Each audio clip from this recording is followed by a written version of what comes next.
Good morning to all of you. In our last class we have talked about the cause of friction, and we have seen that friction is caused due to the interlocking of irregularity between the two surfaces in contact. It means that if the surface are smooth, then their irregularity will be less, and if irregularity will be less, then friction will also be less. Second, if the surface is not smooth, if the surface is rough, so it has larger impurities, irregularities, and if the surface have larger irregularities, so the friction will be more. And we have seen the diagram also. Today we will see about the types of friction. And when we are talking about the friction, so we will talk here three types of friction. One is static, other is sliding, and rolling friction. So first, actually we will come to know that what do mean by the static friction, sliding friction, or rolling friction. Static friction is a friction exerted on an object at rest. When an object is at rest, then a friction, when we apply a force on that object, then a friction which come into play, that friction is static friction. Sliding friction is a friction exerted when an object slides over a surface. It slides over another surface. That is known as sliding friction. And rolling friction is a friction exerted when an object rolls over a surface. When an object rolls over a surface. So these are the three types of friction, and here situation is also given here. This is static friction, this is sliding friction, and this is rolling friction. Now, when we are talking about the friction, so sliding friction is slightly less than static friction. Means static friction is more than sliding friction. Like you can say that when an object is placed on any surface and the object is rest, so we have to apply a large amount of force to move that object. Why we have to apply large amount of force to move that object? Because in that case the friction is more, that is a static friction. But whenever we place an object on an inclined surface, means then we have to apply somewhat less friction. So that's why we say that sliding friction is slightly less than static friction. Means in the case of static friction, to overcome static friction, more force is required in comparison to sliding friction. And this rolling friction, when we are talking about the rolling friction, is less than sliding friction and static friction. Rolling friction is less than, means if an object is there, and if the object, when we are talking about the rolling friction, so in the case of rolling friction, what is happening when an object roll over a surface? When an object roll over a surface, means suppose here there is an example, and this object is rolling.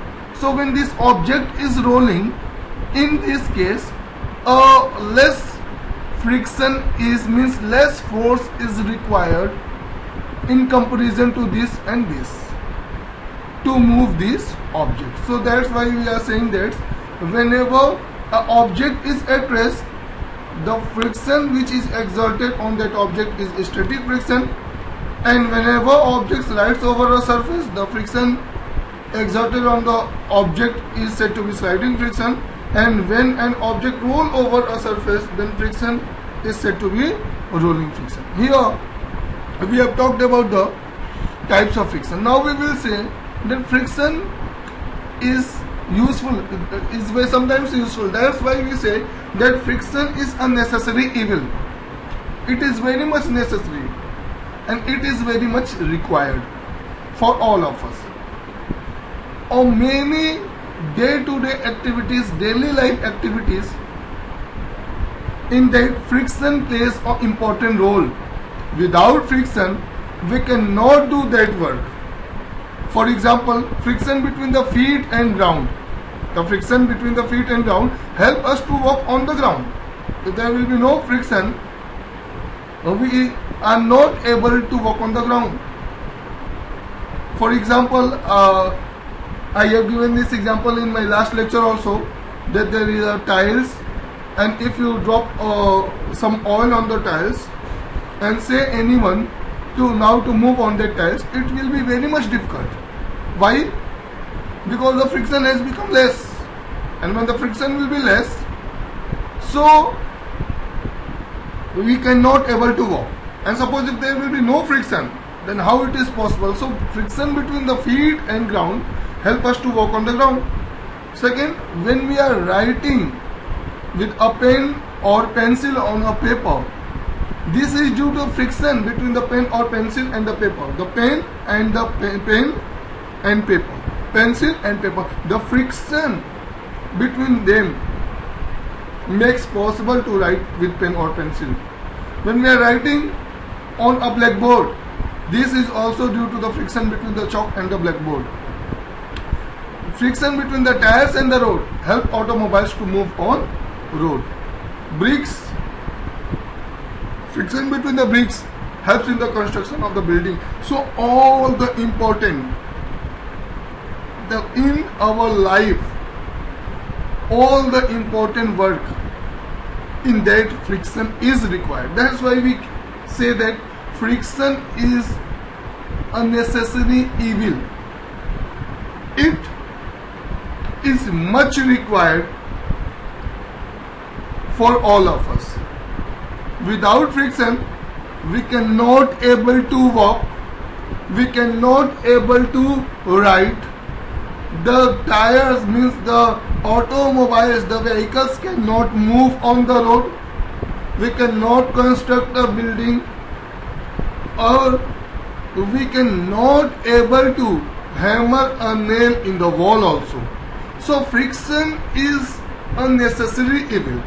Yes, there are types of friction which we have seen: static friction, rolling friction, sliding friction, and we have seen that somewhere the force required is very much. That is in the case of static friction, because the friction will be more than the external force required to move that object will also be more. That is in the case of static friction. In sliding friction, less force is required. In the rolling friction, less force is required in comparison to sliding and static friction. So friction, the external force, somewhere it is required is less, and somewhere it is required is more. Why? To overcome that friction. But if there will be no friction, we cannot able to move. Like here, there are the example. This person is holding the glass. It is due to the friction. Someone is writing on the board. This is also due to the friction. Able to walk due to the friction.